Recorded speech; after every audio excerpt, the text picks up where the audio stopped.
네, 1월 27일 수요일 오늘의 킹슈맨 시작합니다. 시사 바리스타 신장식 변호사 나오셨습니다. 네, 안녕하세요. 네, 안녕하세요. 지난주부터는 커피숍에 네. 출입을 할 수가 있게 됐잖아요. 네. 프랑스 혁명은 커피하우스에서 시작됐다라는 말이 있습니다. 아. 커피숍에서 네. 뉴스가 전달되고 토론하고 소통하는 것을 통해서 세상을 바꿀 수 있었다 그러는데 1시간밖에 대화는 할 수 없어서 좀 아쉬운 점이 있습니다. 우리 킹슈맨이 네. 새로운 커피하우스처럼 뉴스를 전달하고 소통하고 토론하는 자리가 될 수 있었으면 하는 바람으로 오늘도 열심히 한번 해보겠습니다. 네. 아, 시작부터 덕담 좋네요. 네. 매주 인사를 어떻게 하실지 궁금해지는 오프닝입니다. 네. 자, 이재명 경기도지사가 26일 어제 참석한 경기도 기본주택 토론회에 박영선 전 장관과 우상호 의원을 비롯해 여야 국회의원 20명이 모였습니다. 이를 두고 차기 대선 후보 지지율 1위를 달리는 이 지사의 달라진 위상이 반영된 것이다. 이런 해석이 나오고 있는데 어떤가요? 네, 그렇죠. 근데 이제 수치에서만 그런 것이 아니라 지지도의 질, 어떤 사람들이 지지하는가를 질을 봐도 특히 문재인 대통령 국정평가 잘했다라고 평가하는 층에서의 지지율, 그다음에 30대, 40대에서의 지지율, 그리고 호남에서의 지지율이 전부 다 수직 상승 굉장히 많이 높아졌기 때문에 그 질을 보고서도 이게 상승 가능성이 더 있다라고 하는 판단이 있어서 여의도에서도 이재명 지사 이런 행사에 많은 분들이 모이게 되는 이런 현상들이 벌어지는 것 같습니다. 알겠습니다. 자, 본격적으로 오늘의 주요 이슈 세 가지를 살펴볼 텐데요. 어떤 소식이 가장 뜨겁게 떠오르고 있을까요? 첫 번째, 고민정 대 오신환 2라운드. 두 번째, 박영선 봄날이 올까. 세 번째, 기호 4번 안철수 뒷짐진 국민의힘입니다. 자, 오늘의 첫 번째 이슈입니다. 고민정 더불어민주당 의원과 오신환 국민의힘 전 의원의 신경전이 아주 달아오르고 있습니다. 무슨 일인지 영상 보고 와서 이야기 나눠보겠습니다.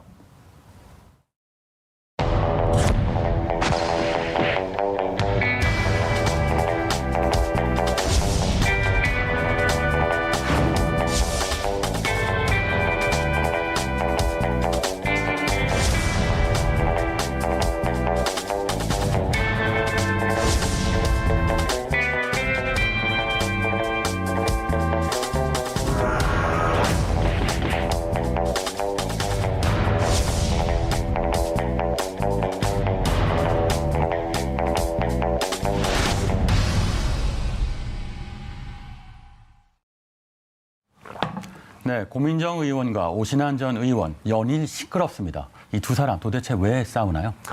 네, 발단은 이 서울시장 출마를 조건부로 선언했었던 오세훈 전 서울시장이 지난 11일이었습니다. 이번 서울시장 보궐선거에 당선하게 된다면 차기 대선은 포기하겠다라고 또다시 조건부로 의견을 밝힌 것인데요. 그러자 고민정 의원이 저격을 하고 나선 것입니다. 좀 더 자세하게 전해드리자면 한 라디오 프로그램에 출연해서 오세훈 전 서울시장이 이렇게 이야기를 했습니다. 이번 서울시장 보궐선거에 당선되면 차기 대선은 포기하겠다. 자, 그러자 고민정 더불어민주당 의원이 본인의 SNS에 무상급식을 원하던 국민들로부터, 종로 구민들로부터, 광진을 주민들로부터 선택받지 못했음에도 여전히 조건부 정치를 하시는 걸 보면 아쉽다라고 본인의 의견을 남긴 것입니다. 네, 그런데 고민정 의원의 저격에 오세훈 전 시장은 정작 가만히 있는데 제3자가 등장한 셈인 거죠? 네, 국민의힘의 오신환 전 의원이라고 볼 수가 있는데요. 자신의 SNS에 이 고민정 의원의 글을 비판하면서 이렇게 이야기를 남겼습니다. 고민정 의원은 도대체 이따위 정치를 어디서 배웠나? 문재인 대통령이 그렇게 가르쳤나? 15년 정치를 하면서 총선에서 경쟁했던 상대 후보에게 이런 경멸적인 언사를 반복해서 내뱉는 저질 정치는 처음이다. 라고 이야기를 남겼습니다. 네, 이런 대리전 어떻게 봐야 합니까? 이게 두 가지 이제 개인적으로는 오신환 의원의 보궐선거 때 선대위원장을 오세훈 전 시장이 해주셨다라고 네. 하는 게 있는데 실은 인연이 있군요. 예, 그런 인연이 중요한 게 아니고 이 선거에서 전략은 3등 전략입니다. 오신환 의원이 이렇게 노이즈를 일으킴으로 인해서 네. 지금 조은희 구청장 정도가 3등으로 생각이 되는데요. 본인이 3등으로 올라가는 것이 목표예요. 왜냐하면 오신환, 나경원 둘 중에 한 분이 경선에 나가면 네. 그다음 서울시장 선거에서 한 분이 떨어진 한 분은 사실은 경쟁력, 정치를 더하기 어려울 수 있거든요. 네. 그렇다면 이번에 3등을 하는 게 그 다음 서울시장 선거에서 본인이 후보가 되는데 유리하다라고 하는 정치적 판단이 있기 때문에 사실상 3등 전략을 위한 이런 노이즈 마케팅 아니냐 않을까라는 생각이 듭니다. 네, 다음을 노리는 전략이다. 자, 오신환 전 의원도 서울시장 출마를 선언한 상황에서 당내 경쟁자인 오세훈 전 시장을 대신해 여당 정치인과 신경전을 벌이고 있는데 이건 어떻게 봐야 합니까? 네, 말씀하셨던 내용과 비슷한 내용인데 결국엔 존재감 것이라고 볼 수가 있습니다. 보통 정치인들이 싸움을 할 때는 선수나 급을 맞춰서 싸웁니다. 근데 오신환 의원에 비해서 고민정 의원의 급이 저는 솔직히 동등하다 보진 않아요. 조신환 의원 그래도 재선 의원이고 원내대표도 했었고. 근데 이 부분에 있어서 먼저 끌어들인 것은 나도 여기 있다라는 것이 일단 저는 첫 번째 가장 크다고 생각이 들고 지금 저희도 방송을 하고 있지만 오신환 의원이 자신의 이야기가 나오지 않았음에도 불구하고 고민정 의원과 함께 맞붙으면서 방송에 다시 한 번 더 주목이 됩니다. 그런 부분은 언급할 수가 있고요. 그렇다면 반대로 고민정 의원은 왜 그랬을까? 오세훈 후보는 같은 지역구 후보였죠. 네, 그런 부분에 있어서 지역 주민들에게 한 번 정도는 다시 알릴 필요가 있다라고 생각하는 것 같습니다. 네, 어느 쪽도 오세훈 시장을 위해서 싸워주는 건 아니겠군요. 자, 정청래 의원이 고민정 의원을 두둔하자 또 시끄러워졌죠. 네, 본인의 SNS를 정치적으로 가장 잘 이용하는 의원 중에 한 분이죠. 더불어민주당의 정청래 의원이 본인의 SNS에 이와 관련된 글을 올렸습니다. 서울시장은 총선 패전 땡처리 처리장이 아니다. 국민의힘 유력한 후보 2명 모두 총선에서 심판받고 낙선한 사람들인데 이건 팩트 아닌가? 라고 본인의 SNS에 글을 남긴 것입니다. 이에 대해 오신환 전 국민의힘 의원이 하필이면 흑기사가 더 저질이라고 또다시 비난하고 나섰습니다. 이에 오 전 의원의 이 지지자들은 땡처리 표현과 관련해서 이 대선에서 패배하고 땡처리된 문재인도 대통령이 됐는데 서울시장도 다시 도전하면 안 되는 건가? 라고 함께 비판을 했습니다. 네, 여기서 오신환 의원의 발언을 고민정 의원이 또 받아쳐서 2라운드가 시작됐죠. 네, 맞습니다. 다시 또 2라운드가 시작이 되는데요. 고민정 의원의 이 이야기부터 먼저 전달을 좀 드리도록 하겠습니다. 본인의 SNS에 또다시 글을 올렸는데요.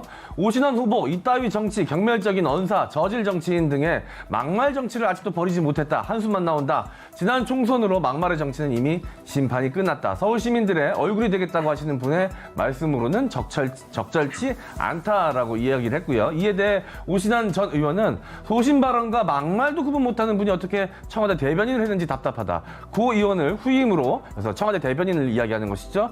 후임으로 추천했던 박수현 선배님은 책임감을 느끼기 바란다라고 또 대꾸를 했습니다. 네, 종종 반복되는 정치인들의 이런 SNS 설전 정치 어떻게 보세요? 네, 일단 이 부분에 있어서는 결국은 정치인은 국민들 입에 오르락내리락 해야만 살아 있습니다. 근데 그 부분이 가장 중요한 것 같고 고민정 의원과 오신환 전 의원은 사실 흔히 말해서 지금 최근 이슈에서는 조금 멀어져 있었습니다만 이 이야기를 통해서 다시 한번 조명을 받았고요. 이 과정에서 사실은 크게 서로는 실점이 저는 없을 거라고 봅니다. 서로는 실점 없는 싸움이기 때문에 물론 이제 이게 더 격화가 되면 실점이 되겠지만 이 정도까지는 하는 것도 뭐 크게 나쁘진 않을 것 같은데 이 정도까지만 하는 것이 낫지 않을까라는 생각이 듭니다. 알겠습니다. 자, 어떻게 보세요? 그 뭐 정치인들한테는 그런 얘기가 있죠. 간통하고 북어 빼고는 어떻게든 이름이 언론에 오르내리는 게 좋다라고 얘기는 하는데 말씀대로 사실 실점 없어요, 이쪽 분들. 그 오신환 의원이 계속해서 청와대, 문재인, 박수현 이렇게 사람을 계속 확전을 시키려고 하고 있거든요. 여기에 이제 의도가 좀 분명히 보이고요. 다만 SNS를 통해서 솔직하게 소통하는 것은 국민들로서도 좋은 일인데 품격은 다른 문제다. 어떤 매체를 이용하든. 어쨌든 이런 정치 방식이 숟가락 올리기라고 하죠. 네, 어쨌든 자, 장호님 어떻게 보세요? 네, 그 게임 좋아하시는 분들도 이 비슷한 상황들이 있습니다. 이 온라인상에서 설전을 벌입니다. 그러다가 이제 감정이 격해지면 이제 속된 말로 현피 뜬다 그러거든요. 현실 PK라고 하는데 정치인분들은 그래도 이렇게 온라인상에 설전을 벌이다가도 현피까지는 안 가시더라고요. 예, 네, 거기서 이제 마무리되실 것 같습니다. 안 되겠죠. 네. 자, 선거리 다가올수록 장외전, 대리전도 더 뜨거워지고 있는 것 같습니다. 선을 넘지 않고 서로에게 예의를 지키는 정치인들의 모습 기대해 봅니다. 자, 두 번째로 전해드릴 오늘의 이슈는 박영선 봄날이 올까입니다. 박영선 전 중소벤처기업 부장관이 26일인 어제 공식적으로 서울시장 선거 출마 선언을 했습니다. 박영선 전 장관의 발언 듣고 오겠습니다. 코로나19로 서울 시민들은 아픔과 고통을 겪고 있습니다. 우리는 코로나19의 어두운 터널을 지나가야 합니다. 이 고난과 어려움을 뚫고 회복과 재도약의 시간을 맞이하기 위해서는 새로운 봄을 가져올 사람, 그런 사람이 필요합니다. 서울의 봄을 위해 봄날 같은 시장이 필요합니다. 서울 시민 여러분, 지금 필요한 것은 바로 코로나19 이후에 서울의 미래 100년의 좌표를 시민 여러분과 함께 설정하는 일입니다. 네, 지난 20일 장관직 사표를 낸 지 일주일 만에 드디어 서울시장 출마를 공식 선언하면서 이혜인 시인의 봄날 같은 사람이라는 구절을 인용했죠. 네, 맞습니다. 박영선 전 장관의 이 출사표를 보면서 이 정치인들의 출마 선언 분위기도 굉장히 많이 바뀌었구나. 이 형식도 많이 좀 바뀌었구나라는 느낌을 좀 받을 수가 있었는데요. 뭔가 좀 더 유려한 이 사업가의 PT 같은 느낌도 좀 들기도 했고요. 뭔가 좀 감성적인 부분으로 다가서려는 부분도 굉장히 눈에 띄는 부분이었다라고 생각이 드는데요. 자, 여기서 이혜인 시인의 봄날 같은 사람이라는 시를 인용을 했는데요. 그 내용을 좀 전달해 드리도록 하겠습니다. 생각해 봅니다. 서울에 필요한 시장은 어떤 사람인가? 이혜인 시인은 시 봄날 같은 사람에서 가까이 두고 싶은 사람, 든든하기에 힘이 되는 사람, 힘든 때일수록 기다려지는 봄날 같은 사람을 이야기합니다. 서울의 봄을 위해 봄날 같은 시장이 필요합니다라고 이야기를 남겼습니다. 박영선 전 장관 출마를 공식 선언하면서 내건 공약의 핵심이 21이라고요? 네, 총 4가지 골자로 나뉘는데요. 첫 번째 내용에 21이라는 단어가 들어갑니다. 네. 도시공간 대전환, 21분 컴팩트 도시라고 했는데요. 좀 부연 설명을 하자면 21분 컴팩트 도시가 뭘까라고 찾아보니 반값 아파트, 중소벤처기업이 함께 있고 문화와 놀이시설이 있고 공공보육시설이 있는 그리고 최고의 초중등 고등학교가 있는 21분 거리에 모든 것을 만들겠다라는 것이죠. 그리고 이 21분 거리에 있는 이런 작은 도시들을 21개의 거점 형태, 이 표현은 컴팩트 앵커라고 썼더라고요. 그런 식으로 만들겠다라고 했고요. 서울 디지털 경제로의 대전환은 자영업자 그리고 비대면이 늘었기 때문에 이 자영업자를 위해서 디지털 경제를 활성화하겠다. 세 번째 플랫폼형 교육, 돌봄의 대전환. 여기서 돌봄은 보육도 있지만 흔히 말하는 실버층 있죠. 네. 실버층에 대한 돌봄도 있습니다. 그리고 원스톱 헬스케어 맞춤형 복지대 전환 같은 경우는 코로나19와 관련된 의료 관련된 내용입니다. 네, 20분 아니고 21분인 건 21세기이기 때문일까요? 네. 자, 아무래도 박영선 전 장관의 출마를 가장 기다린 사람은 우상호 의원이 아닐까 싶은데요. 서로 훈훈한 모습을 보이기도 했죠. 네, 혹자는 이 누나를 애타게 기다린 동생의 모습 같다라고 표현하기도 했었는데요. 우상호 더불어민주당 의원이 먼저 본인의 SNS에 이 박영선 전 장관의 출마에 대해서 의견을 남겼습니다. 오늘 박영선 후보가 출마 선언을 한다, 축하드린다. 오늘은 박영선 후보의 날이기 때문에 공개 일정을 잡지 않았다라고 이야기를 했고요. 이에 대해 박영선 전 장관은 우상호 의원과는 누나 동생 하는 사이, 서로 보듬어주고 어깨 동무하며 그렇게 경선을 치렀으면 하는 기대를 갖고 있다라며 훈훈한 모습을 보이기도 했습니다. 네, 앞으로 경선이 이어지면 이 모습이 어떻게 바뀔까요? 아니면 이어질까요? 뭐 한동안 이어질 거로 보이는데요. 일단 우상호 의원은 혼자서 섀도우 복싱만 하고 있다가 상대방이 링에 올라왔기 때문에 이제 링 안에서 주목을 받을 수 있는 기회가 된 거거든요. 근데 지금 박영선 의원의 이 박영선 그 전 장관의 이 누나 동생 하는 사이 이 얘기는요. 사실은 우상호 의원에게 굉장히 뼈아픈 얘기예요. 사실 오랜 정치 경력이 있음에도 불구하고 여전히 586 젊은 아직은 덜 익은 미성숙한 이런 이미지가 있고 이게 가장 큰 약점이거든요. 근데 박영선 장관이 누나 동생처럼 어깨동무하고 가겠다라고 한 얘기는 실은 굉장히 예쁘고 아름다운 말이지만 우상호 의원에게는 자기 약점이 한 번 더 부각되는 이야기. 네, 알겠습니다. 일 수밖에 없습니다. 하긴 섀도우 복싱 하면 시합을 준비했는데 누나가 올라오면 당황스럽긴 하겠네요. 예. 네, 정치인의 언어에는 언제나 언중요골이 있군요. 자, 3년 만에 재대결하는 박영선 전 장관과 우상호 의원 서로 다른 공약으로 차별화 경쟁에 돌입했죠. 네, 먼저 최근 출마 선언한 박영선 전 장관부터 얘기를 나눠보도록 하겠습니다. 소상공인 디지털화, 앞에서 말씀드렸던 디지털 경제로의 대전환 속에 포함된 내용인데요. 대표적으로 스마트 슈퍼가 있다고 합니다. 낮에는 유인으로 운영하고 심야에는 무인으로 운영해서 혼합형 무인 점포를 만들겠다라고 얘기를 했고요. 우상호 의원 같은 경우는 부동산 정책을 계속해서 강조하고 있는데 16만 호의 공공주택과 3가지의 공공주택 공급 대책을 이야기를 하고 있습니다. 네, 어떻게 보세요? 이 정책들? 우선 어제 출마 선언을 한 장소부터가 매우 상징적인데요. 박영선 장관은 여의도 중소기업회관에서 출마 선언을 했어요. 본인이 장관으로서의 장점, 그리고 처음 나왔던 것들도 디지털 경제로의 전환, 그다음에 소상공인들을 위한 대책 이런 거 중심으로 갔단 말이죠. 근데 여기에 비해서 이제 우상호 의원은 부동산 정책 중심으로 가고 있는데 네. 이후에는 부동산 정책이 뭐 박영선 장관도 당연히 뭐 30만 원 이야기도 있고 나올 텐데 네. 결과적으로는 그 박영선 장관이 본인의 장관 경력을 일단은 가장 앞세워서 지금 정책을 차근차근 발표해 가고 있다. 네. 이렇게 좀 보시면 될 것 같습니다. 알겠습니다. 예. 자, 박영선 전 장관이 서울시장 선거에 나오자마자 야권에서는 기다렸다는 듯이 지난 과거에 대해서 사과를 하라며 견제구를 날리고 있죠.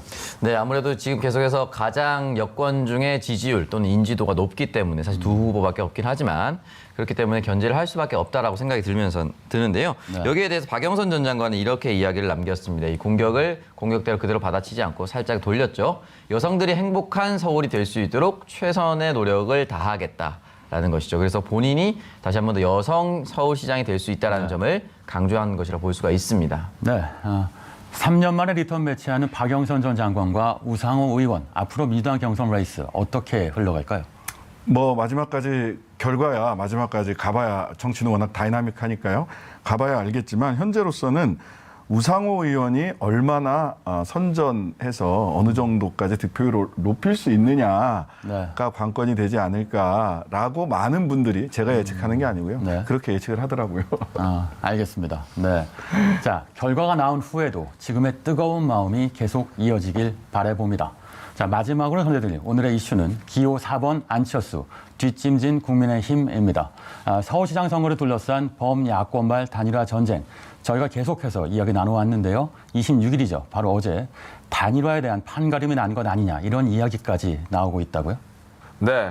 자, 국민의힘에서 안철수 대표가 없는 1차 컷오프 결과가 발표가 됐습니다. 총 8인의 진출자 명단이 공개가 된 것인데요. 어떤 인물들이 속해 있는지 좀 알려드리도록 하겠습니다. 자, 먼저 나경원 전 의원, 그리고 오세훈 전 서울시장, 김선동 전 의원, 그리고 김근식 경남대 교수 당협위원장이죠. 그리고 오신환 전 의원, 이승현 한국외국기업협회 명예회장, 그리고 이종구 전 의원, 조은희 서초구청장이 이름을 올렸습니다.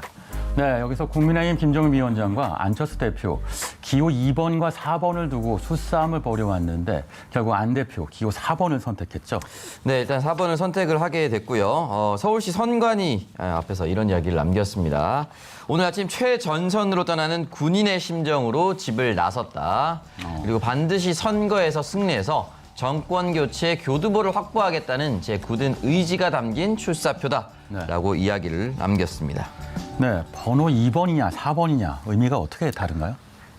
2번은요. 제1야당에 주로 이제 받는 거죠. 그러다 보니까 대안 세력의 이미지가 있습니다. 네. 4번은요. 비판 세력이라는 이미지가 있습니다. 그래서 국회의원 선거에서는 한 300명을 뽑기 때문에 그 원오브댐 그 중에 한 사람으로서 비판 세력에게도 일정하게 역할을 줄 수 있다라고 국민들이 판단을 하실 수 있는데요. 이런 서울시장 선거 같이 한 명만 뽑는 자치단체장 선거 같은 경우에서는요. 대안 세력이냐 비판 세력이냐 2번이냐 4번이냐 이건 굉장히 서로 다른 의미로 국민들에게는 다가가게 될 겁니다. 네. 자, 기호 4번을 선택했다고 해서 단일화를 포기 선언한 건 아니겠죠. 자, 안 대표 앞으로 어떤 작전을 펼칠지 궁금한데요. 네, 안철수 대표가 이 단일화 관련해서 한 언급부터 전달을 좀 드리도록 하겠습니다. 지난 26일이었습니다. 실제로 3월 초가 되면 후보자 등록까지 2주 정도밖에 남지 않아 만약 협상하다 시간이 더 필요하면 굉장히 난감한 지경에 빠진다라고 이야기를 남긴 것인데요. 아직까지는 좀 단일화에 있어서 조급한 모양새를 보이는 듯합니다. 이 정치 전문가들은 안 대표의 단일화 행보와 관련해 이 파격적인 모습을 좀 보여야지만 정치권은 물론 이 국민들 사이에서도 안철수의 정치력을 조금이나마 인정할 수 있을 것이라는 분석들이 나오고 있습니다. 네, 어찌 됐든 지금 상황만 놓고 보면 안철수발 단일화 무산됐다고 봐야 될 것 같은데 근데 이런 모습이 왠지 익숙하네요.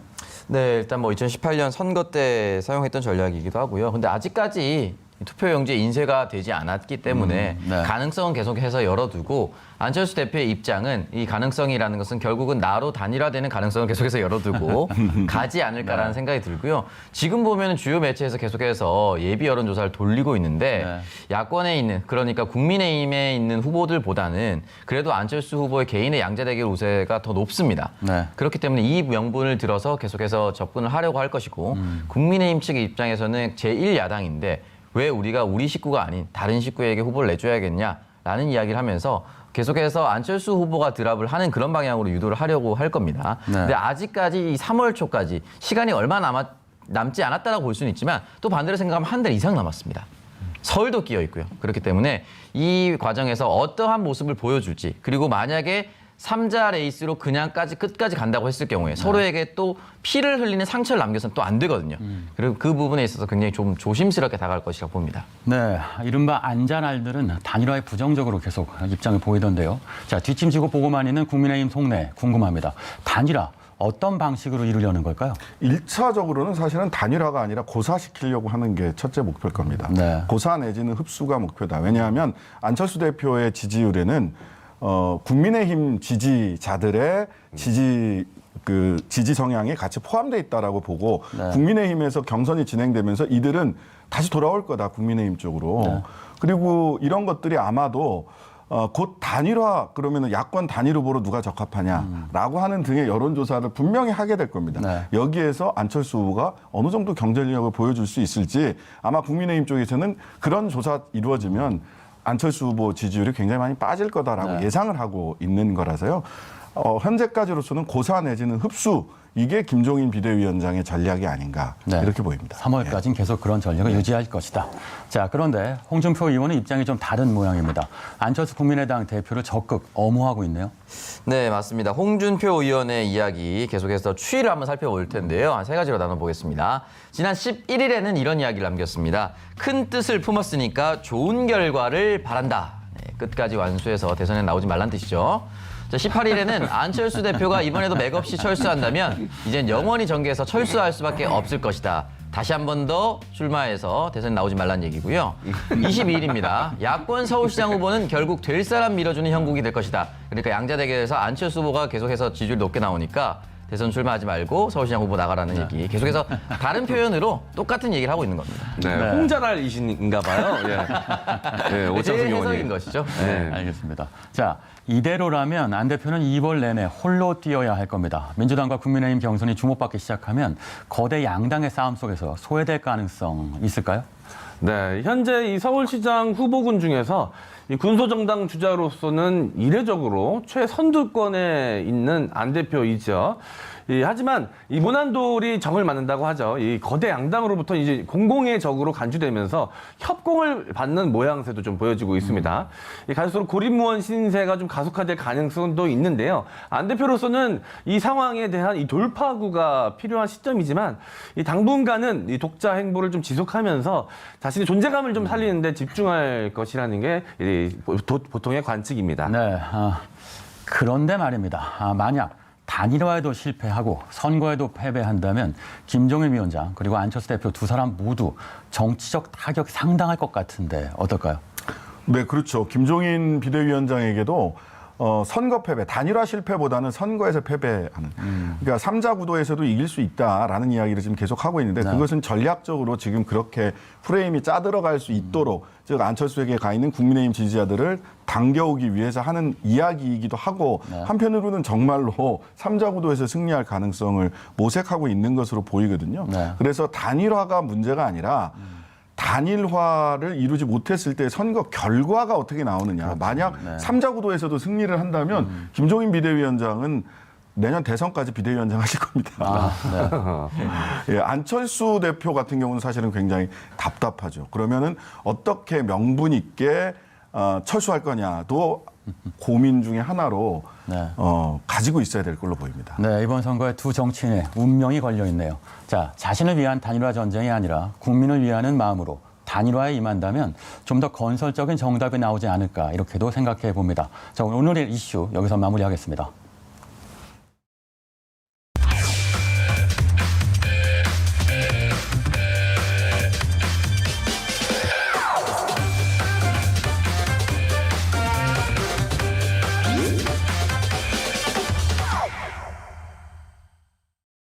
네, 킹슈맨의 우정 담당 저엠 시장원과 오창석 요원의 환상 호흡을 보여드립니다.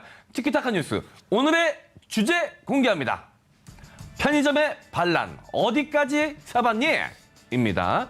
자, 참새가 방앗간 보면 그냥 못 지나치듯 편의점만 보면 살 게 없는데도 불구하고 괜히 한번 들어가 보게 됩니다. 많은 분들이 그러실 것 같은데요. 자, 우리 요원들은 혹시 이 편의점에 자주 가시는지 또 가게 되면 뭘 제일 많이 구입을 하시는지 궁금합니다. 뭐 저 같은 경우는 반숙 계란, 반숙 달걀 있어요. 네. 간단히 끼니를 때우기가 굉장히 좋습니다. 네. 그런 거나 이제 고구마를 급속도로 이제 냉동시킨 게 있어요. 전자레인지 돌려서 먹으면은 금방 한 끼 식사가 대용이 되거든요. 네. 그런 걸 주로 사 먹는 것 같아요. 아, 그래서 아침마다 그렇게 달걀 비린내가. 나 무슨 냄새 생각했었습니다. 네, 아니, 날달걀을 먹거든요. 아, 부모님이 양계장 하시는 줄 알았어요. 야, 그 냄새였군요. 네, 그 냄새였습니다. 네, 우리 신장식 변호사께서는 뭘 드시나요? 저는 물 자주 사는 것 같아요. 딴 거보다 지나다니다가 네. 길 다니다가 이렇게 그 목마를 때 편의점이 눈에 딱 띄면 일단 네. 가게 되죠. 물이나 우유를 아. 제일 많이 편의점에서 사는 것 같습니다. 아, 그렇군요. 우유를 네. 아직도 성장기에 있는 우리 신장식 변호사 우유를 열심히 드시는군요. 네, 지난해 시장 분석 업체죠. 오픈 서베이가 펴낸 편의점 트렌드 리포트 2020에 따르면 우리나라 사람들은 이 주 평균 2.6회 편의점에 방문하는 것으로 나타났습니다. 이 편의점의 방문 목적 1위는 단연 이 식료품 구매였는데요. 어떤 것들이 가장 많이 팔렸는지 오창석 의원이 좀 전달해 주시겠습니다. 네, 편의점에서 주로 구매하는 식료품, 이제 커피를 제외하고 1위는 음료가 차지를 했습니다. 뭐 물을 포함해서 다양한 음료들을 많이 사용하는 것으로 확인됐고 2위는 간편식이죠. 삼각김밥 같은 것입니다. 3위는 과자, 4위는 커피 음료, 5위는 아이스크림으로 나타났는데요. 최근 편의점에서 판매하는 물건들이 근데 좀 예전과는 달라졌다는 얘기가 있습니다, 임요원. 네, 맞습니다. 요즘 편의점 그냥 동네 편의점이 아닙니다. 이 편의점에서도 플렉스할 수 있다는 사실 혹시 알고 계셨습니까? 이 설을 앞두고 선보인 고가 선물이 인기를 끌고 있다고 합니다. 이 편의점에서 내놓은 놀라지 마십시오. 순금이 내놓자마자 조기 완판됐다라고 하는데요. 자, 이 인기 A 편의점 브랜드는 소의 해를 기념해서 소의 문양이 새겨진 285만 원짜리 골드바를 출시해서 편의점에서 판매를 해서 3시간 만에 완판이 됐다라고 하는데요. 자, 이게 총 5천 돈, 그러니까 16원어치나 판매가 된 것이라고 합니다. 자, 여기에서 끝이 아닙니다. 청소기, 냉장고와 같은 이 가전제품을 판매하는 것은 물론 편의점 한켠에 이 골프용품 매장도 존재한다라고 합니다. 이 편의점 선물도 통이 굉장히 커졌다는 걸 이를 통해서 알 수가 있습니다. 네, 얼마나 빨리 팔렸던지 제가 사고 싶었는데 못 샀어요, 그래서. 계란, 반숙 계란 사던 사람이 금을 사겠다고. 예. 생각은 할 수 있잖아요. 네. 최근 일단 집을 구하고 있는 M요원이 또 귀를 쫑긋할 만한 소식이 있는데 네. 편의점에서 이동식 주택까지 판매한다. 라는 이야기가 있습니다. 괜히 부동산을 갔네요. 편의점을 갔어야 되는데.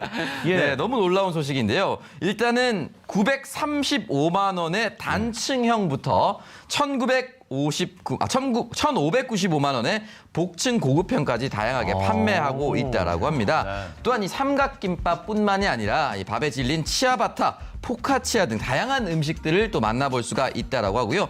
또한 백화점 명품관에서나 볼 수 있는 해외 명품들도 편의점에서 쇼핑할 수 있다고 합니다. 다양한 이런 상품들이 경쟁하듯이 편의점에 입점하고 있는 상황입니다. 네, 갑자기 궁금해지네요. 편의점에서 집 사고 명품 사도 봉투값 20원은 과연 받을 것인지 네, 궁금해지는데요. 자, 편의점의 반란, 코로나19 장기화로 인한 환경의 변화가 큰 영향을 미치지 않았을까 싶은데요. 집 밖은 위험하다는 인식이 팽배해지면서 대형 마트나 백화점이 아닌 우리 동네 편의점에서 이 니즈를 충족하려고 하기 때문이 아닐까요? 자, 과연 이 편의점의 진화 어디까지 진행될지 한번 지켜보도록 하겠습니다. 지금까지 MC 장원과 오창석의 티키타카 뉴스였습니다.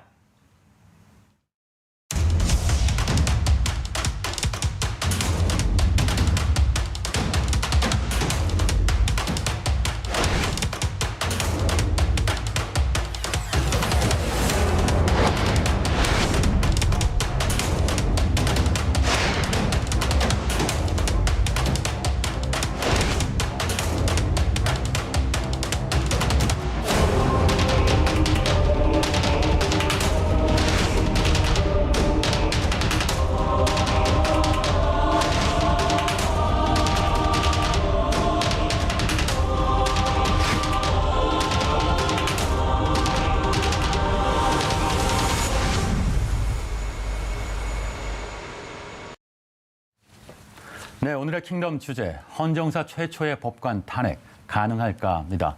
더불어민주당 이탄희 의원 등 107명의 국회의원이 사법농단 판사 탄핵을 제안했죠. 네, 맞습니다. 이 국회가 드디어 사법농단 법관 탄핵 논의를 시작한다고 합니다. 양승태 대법원이 사법행정권을 남용, 이 민감한 재판에 개입을 하기도 하고 특정 연구에 소속 판사들을 뒷조사한 사실이 드러난 지 약 4년 만인데요. 더불어민주당 이탄희 의원 외 3명은 22일 국회 소통관에서 기자회견을 열고 이 법원도 인정한 헌법 위반자에 대한 탄핵 소추는 국회의 의무라면서 국회의 직무유기 상황을 중단하고 헌법에 정해진 절차대로 자기 직무를 다하는 국회의 모습을 역사에 남겨야 한다라고 주장을 했습니다. 네, 사법농단 법관 탄핵 그 절차 좀 짚어주세요. 네, 그 법관 탄핵이라고 하는 것은 우리 법관 징계법이나 이 조직법에 따르면 법관은 잘못해도 징계를 받는데 그 징계의 수위가 정직 1년에 그치고 있습니다. 네. 그래서 유일하게 파면할 수 있는 방법은 탄핵을 하거나 네. 아니면 금고 이상의 형을 받았을 때밖에 없거든요. 그런데 이제 법원에서도 이미 여러 차례 이 헌법 위반의 소지가 있다라고 하는 점을 얘기를 했기 때문에 국회의원 3분의 1의 뭐 발의, 그다음에 과반수의 의결. 네. 근데 이제 과반수 의결을 할 때는 탄핵 발의가 된 지 24시간 이후부터 72시간 이내에 네. 의결을 해야 돼요. 72시간이 지나가면 자동으로 폐기가 됩니다. 네. 그래서 그렇게 해서 탄핵 발의가 되면 헌법재판소로 올라가게 되고요. 박근혜 대통령 탄핵 심판했던 것처럼 네. 헌법재판관 9명 중에 6명의 찬성이 있으면 탄핵이 결정이 되게 됩니다. 알겠습니다. 네. 네, 본격적으로 직문직답 첫 번째 질문입니다. 초유의 법관 탄핵 왜? 자, 107명의 의원이 이 탄핵을 촉구한 법관 누구죠? 임성근 부장판사하고요. 이동근 부장판사 두 사람입니다. 이 두 사람이 지금 탄핵 소추 발의가 추진되고 있는 이유는요. 네. 세월호 7시간 산케이 신문 갑도지국장이라고 하는 분이 세월호 7시간에 대한 박근혜 전 대통령의 세월호 7시간에 대해서 의혹을 밝히라고 하는 이러한 네. 기사를 썼단 말이죠. 근데 네. 이 재판에 대해서 임성근 부장판사가 이동근 당시 이 재판 담당자에게 네. 판결 전이라도 세월호 7시간 기사의 허위성을 분명히 밝혀라 라고 지시를 해요. 네. 그다음에 중간 판결에서 이동근 재판장이 기사의 내용은 합리적인 의심이 없을 정도로 허위인 점이 증명됐다라고 중간 판결이라는 것을 빌미로 해가지고 종국 판결을 하기 전에 이미 이런 사실 허위다 이런 얘기를 밝힙니다. 그다음에 또 임성근 부장이 당시 판결 이유나 구술 내용을 판결 전에 보고해라. 이거 있을 수 없는 일이거든요. 네. 그런데 판결 전에 보고를 합니다. 네. 보고를 했더니 임성근 부장이 빨간 펜으로 요렇게 고쳐라. 고치라고 한 내용은 뭐냐면 법리상 무죄라고 할지라도 명예훼손, 허위의 사실이다라고 하는 점은 판결문에다 적시를 해라. 이렇게 하지 않으면 VIP가 네. 굉장히 불편해한다라고 얘기를 해요. 그러니까 판결문을 그렇게 고쳤습니다. 네. 그리고 임성근 부장이 법정에서 훈계해라. 이렇게도 얘기를 해요. 그랬더니 3시간을 법정에 갑도지국장을 세워놓고 훈계를 합니다. 이건 명백히 재판 개입이다라고 볼 수밖에 없는 거죠. 네, 이런 재판 개입에 대해서 임성근 부장판사 지난해 2월에 무죄 선고를 받았죠. 네, 맞습니다. 이 임성근 판사 당시 형사 수석 부장판사였습니다. 주요 골자가 무엇이었냐? 재판에 개입할 수 있는데 직무상 권한이 없다. 그렇기 때문에 권한이 없는 사람이 직권 남용은 안 된다. 이게 주요 골자입니다. 총 3가지로 나눠서 말씀을 드리겠습니다. 사법행정권 대상에 포함되는지에 대해서 법원은 개별 법관의 재판 업무에 대한 사전, 사후적 지휘 감독 및 일체 간섭이 불가하다라고 판단 내렸고요. 네. 재판 감독권은 법령상 근거가 있는지에 대해서도 법령상 근거가 없다라고 법원 판단했습니다.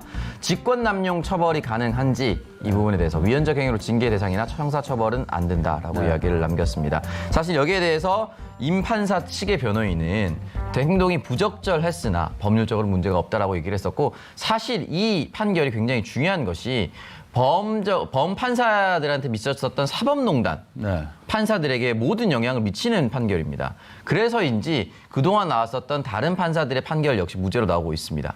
그렇다면 앞으로 양승태 대법원장으로 향하는 이 판결까지도 충분히 영향을 줄 수 있다. 이렇게 부정한 일을 저질렀음에도 불구하고 판사들은 무소불위의 권리를 여전히 가지고 있구나. 걸 또 한번 느낄 수도 있습니다. 네, 사법부가 법 위에 있으면 안 되겠죠. 자, 당시 재판부가 위헌적인 불법 행위로 징계는 할 수 있지만 그러나 직권남용죄의 법리에 따라서 죄를 물을 수는 없다. 네. 이렇게 얘기했는데 이게 무슨 내용이에요? 이 직권남용이라는 것은 본인이 가지고 있는 직권을 남용하는 겁니다. 네. 말하자면 직권이 존재해야 되는데 지금 직권이 존재하지 않는다라는 거예요. 왜냐하면 재판부는 재판관은 법관은 독립성을 누구나 다 가지고 있기 때문에 헌법에 보장돼 있기 때문에 독립된 재판권을 어느 누구도 침해할 수 없다라는 논리거든요. 근데 이거는 전형적으로 사실과 당위를 혼동한 겁니다. 당위적으로는 모두 독립돼 있죠. 네. 하지만 사실상 모두 그 재판의 독립성이 침해된 거거든요. 실제로 지시가 있었으니까요. 네, 실제 지시가 있고 아까도 하나하나 따져봤듯이 훈계해라 하니까 3시간 세워놓고 훈계했단 말이죠. 네. 재판문 판결문 바꿔 쓰고요. 그러면 이거는 사실은 그러한데 당위적으로 법관은 독립돼 있기 때문에 누구도 권리 행사를 방해할 수 없다. 네. 그런 법관의 권리 행사를 방해할 수 있는 직권을 가진 사람은 대한민국에 누구도 없다라고 하는 당위적인 것을 사실로 혼동해서 판결한 거 아니냐. 다만 이 재판에서 6번에 걸쳐서 헌법을 위반했다라고 지적된 부분은 우리가 눈여겨봐야 될 부분이라고 생각이 됩니다. 네, 이후 임 판사가 법원에 복귀한 것이 부적절하다는 지적이 이어지자 이 대법관인 조재현 법원행정처장은 탄핵을 언급했었습니다. 해당 발언 들어보시죠. 위헌적인 행위를 했음에도 불구하고 다시 저 사람이 재판에 복귀하네? 그러면 일반 국민들 입장에서는 어떻겠습니까? 재판의 독립을 위해서는 법관의 독립이 필수적이다. 그 사람을 도저히 법관의 직에 두어서는 안 된다라고 할 경우에는 국회에서 탄핵을 논의하시고 최종적으로 헌법재판소에서 결정을 하시는 겁니다. 네, 탄핵을 논의하고 최종적으로 헌법재판소 결정해라. 자, 판결문을 유출시키고 수정을 한다는 게 있을 수 없는 일일 텐데 법원에서 자체 징계가 없었다고요? 네, 자체 징계 시효는 3년입니다. 3년 내에 징계를 해야 되는데 네. 이 일이 불거진 게 이게 벌어진 게 2016년, 15년 이쯤이라서 이미 징계 시효가 지나가 버렸기 때문에 네. 법원에서 자체 징계는 없었습니다. 아, 그러면 두 판사 현재 어떤 상태인가요? 네, 일단 이동근 판사 같은 경우는 1월 28일자입니다. 바로 내일인데요. 사직서 수리 예정이었습니다. 네. 이 부분이 계속해서 알려졌지만 중간에 사실 김명수 대법원장이 이 사직서를 이제 보류시킬 수 있다고 했는데 그런 절차는 일어나지는 않았고요. 실제 퇴직은 이제 2월 중에 있을 수가 있습니다. 임성근 판사는 이제 10년마다 이루어지는 재임용이 있습니다. 여기에 대해서 희망하지 않았기 때문에 임기가 만료돼서 사직서 수리와는 조금 다르지만 어쨌든 법복을 벗을 것으로 보입니다. 네. 네, 직문직답 두 번째 질문 나갑니다. 탄핵 사례 제로 책임지지 않는 법관. 헌정사의 이 탄핵이라는 표현을 알린 사람들은 모두 대통령들이었습니다. 탄핵 심판 대상 중 한 명인 법관에 대한 탄핵은 국회에서 이제껏 한 번도 없었던 겁니까? 두 차례 발의가 된 적은 있습니다. 1985년에 유태흥 대법원장에 대해서 탄핵 발의가 됐다. 이것은 부결되었고요. 2009년에는 광우병 촛불 집회 재판 개입 의혹이 있었던 신영철 대법관에 대해서 탄핵 발의가 됐었는데요. 아까도 말씀드렸다시피 탄핵 발의 이후 24시간에서 72시간 이내에 의결을 해야 돼요. 가부간에. 근데 이때는 아예 72시간을 넘겨서 가부간에 의결을 하지 못하고 자동 폐기되었습니다. 네. 두 차례 발의는 있었지만 의결된 적은 없었다. 이렇게 보시면 되겠습니다. 네, 그렇다면 법관의 잘못에 책임을 물을 수 있는 방편, 오로지 국회 탄핵뿐이지만 그것도 쉽지 않다는 얘기네요. 네, 그렇습니다. 부결이 되거나 또는 자동 폐기되는 방식으로 좀 부담스러우니까 부결시키기 부담스러우면 시간을 넘겨서 자동 폐기시켜 버렸거든요, 국회에서. 네. 근데 이제 법관징계법상 아까도 말씀드렸습니다마는 징계, 감봉, 견책 이런 등등이 있긴 한데 네. 정직의 수위가 1년, 가장 높은 징계 수위가 법원에서 스스로 법관을 징계하는 수위는 1년 정직밖에 없거든요. 네. 예, 그래서 실질적으로 좀 헌법 위반의 책임, 법률 위반의 책임을 묻는데 가장 유효한 방법은 법관 탄핵이다. 이렇게 볼 수밖에 없습니다. 네, 우리나라에선 전례 없는 법관 탄핵 시도가 사법부의 독립을 해치는 것이라는 주장도 있습니다. 그렇다면 해외 사정은 어떤가요? 네, 미국과 일본 같은 경우는 탄핵 사례가 분명히 존재하고요. 일본 같은 경우는 일반 국민도 신청을 할 수가 있습니다. 네. 먼저 한국 상황 먼저 말씀드리면 말씀하셨다시피 탄핵 소추는 한 번도 통과가 된 적이 없고요. 법관의 범죄가 발각되어 대부분 사직으로 끝났습니다. 지금 현 상황도 비슷하죠. 일본 같은 경우 앞서 말씀드렸다시피 마찬가지 일반 국민도 탄핵 소추를 청구할 수가 있고요. 1948년부터 2007년까지 법관에 탄핵 소추를 신청한 국민이 무려 89만 명 정도가 된다고 합니다. 실제로 이 중에 9명이 탄핵 소추가 돼서 7명이 파면을 당했고요. 미국 같은 경우는 1803년 이후 연방 법관만 모두 15명이 탄핵 소추를 당했고 8명이 상원에서 탄핵 결정을 받아서 파면이 됐다라고 하는데요. 사유는 자의적인 재판 지휘, 권한 남용, 탈세, 절차 방해 등이 있었는데 지금의 대한민국 법관의 상황과도 비슷하다고 볼 수가 있겠죠, 사유가. 네. 직문직답 세 번째 질문입니다. 탄핵을 서둘러야 하는 이유. 네, 지금 시간이 없습니다. 이 임상근 부장판사는 판사 연임 심사를 포기하면서 2월 말 임기 만료로 사직을 하게 되고요. 이동근 부장판사가 낸 사직서도 오는 28일 수리될 예정이라고 합니다. 이에 우려의 목소리가 나오고 있습니다. 함께 들어보시죠. 이 두 판사가 이번에 사실상 도피성 사표를 내므로써 이대로 두면 이제 다음 2월 달에 명예롭게 퇴직하고 더 나아가서 이제 정관 변호사로서 활동을 하게 되는 그런 상황을 목전에 두고 있습니다. 사실 이 두 판사들은 자기들 스스로 재판 독립을 침해한 사람들이잖아요.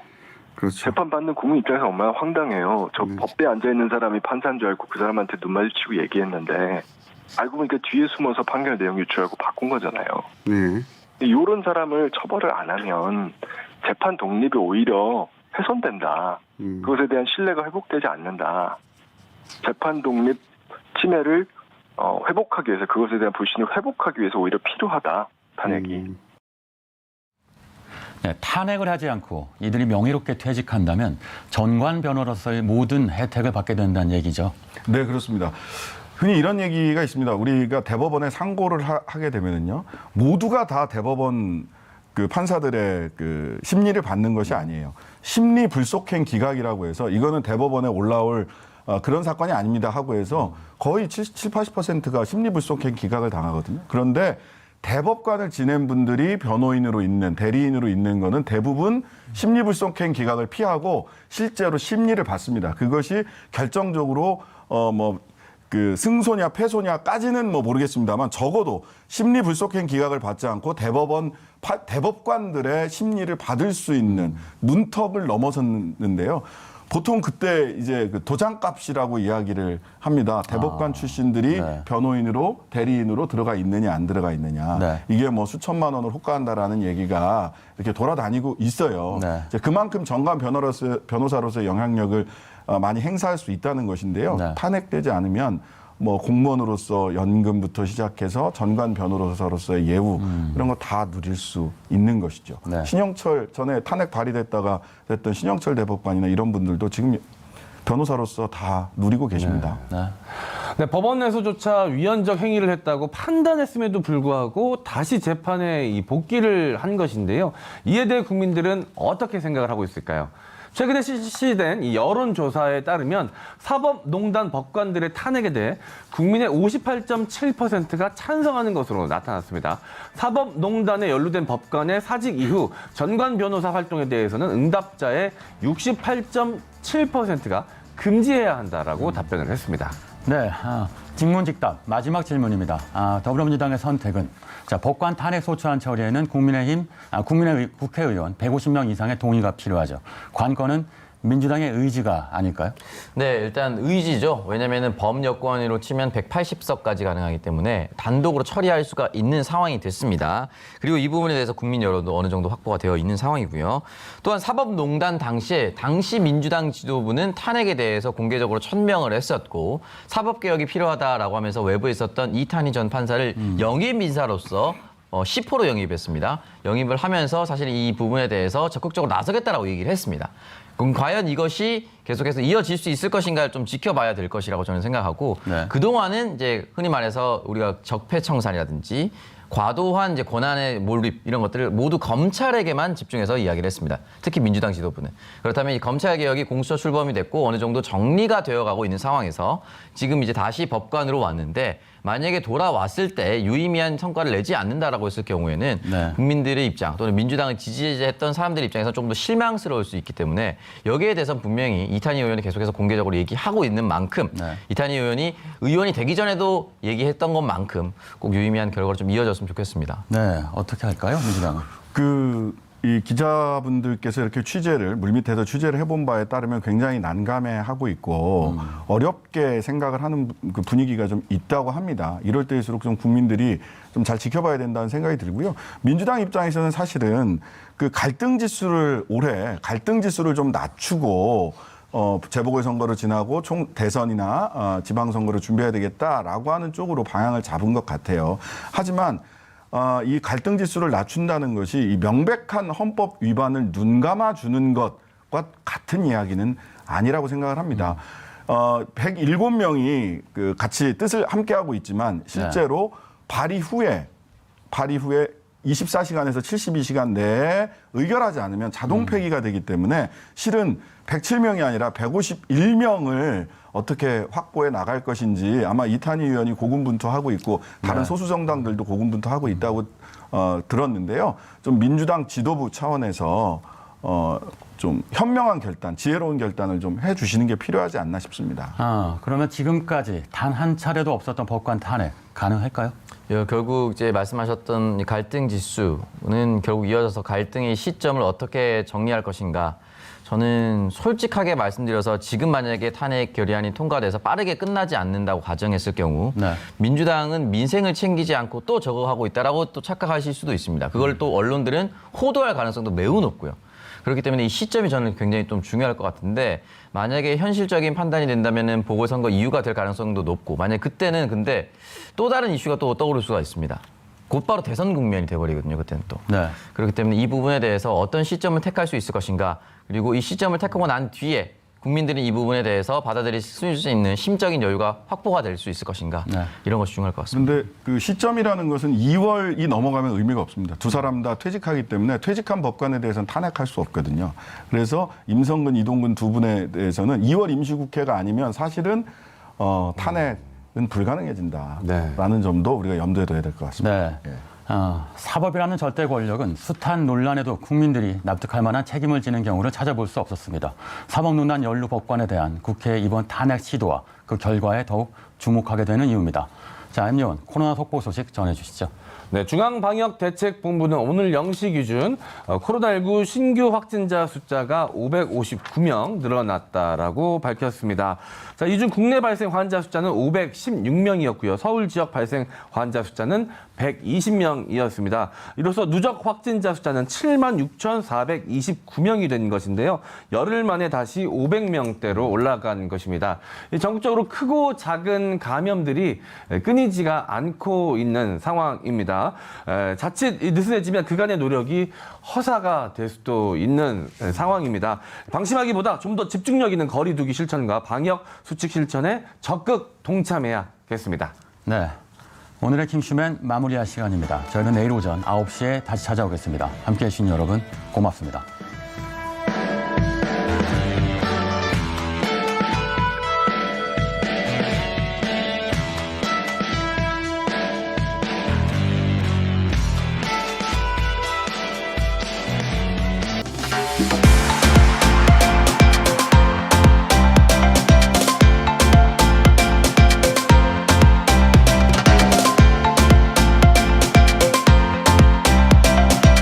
TBS